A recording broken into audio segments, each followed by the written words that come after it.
দলীয় কর্মীকে গ্রেপ্তারির প্রতিবাদ বালির তৃণমূল প্রার্থী বেলুড় থানার সামনে বিক্ষোভে।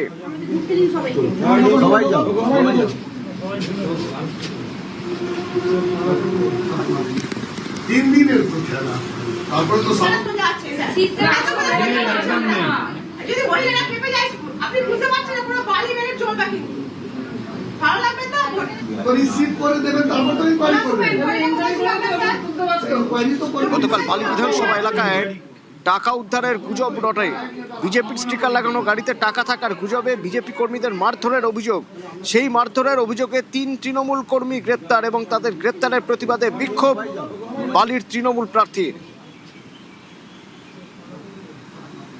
দিল্লির লোক, দিল্লি থেকে রাজস্থান থেকে লোক এসে বাংলার একটা মেয়েকে, বাংলার একটা বাড়ির মেয়েকে কিভাবে অপমান করতে পারে এই বাংলার মানুষ তার জবাব দেবে। বিজেপি হচ্ছে ইনাদের মালিক।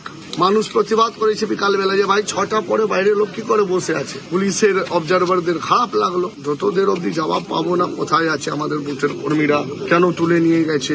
যদি পাই যে হ্যাঁ এফআইআর করা হয়েছে, ফলস এফআইআর, হাইকোর্টে নিয়ে যাবো। মানুষকে ভোট দিতে দাও, মানুষ নিজের ভোট দেবে, যা রায় হবে সেটা মাথা পেতে আমরা মেনে নেব। কিন্তু তুমি মানুষকে ভোট দিতে দেবে না কেন? তুমি জনগণকে এই চমকাবে, ধমকাবে, ভয় পাওয়াবে, এটা কিন্তু চলবে না। কেন ক্রিমিনালরা এখন বাইরে গিয়ে মানুষকে চমকাবে? প্রত্যেকটা মানুষের মৌলিক অধিকার আছে ভোট দেওয়া, তাদের রাইট আছে। সেই রাইটটাকে কেন কেউ কেড়ে নেবে?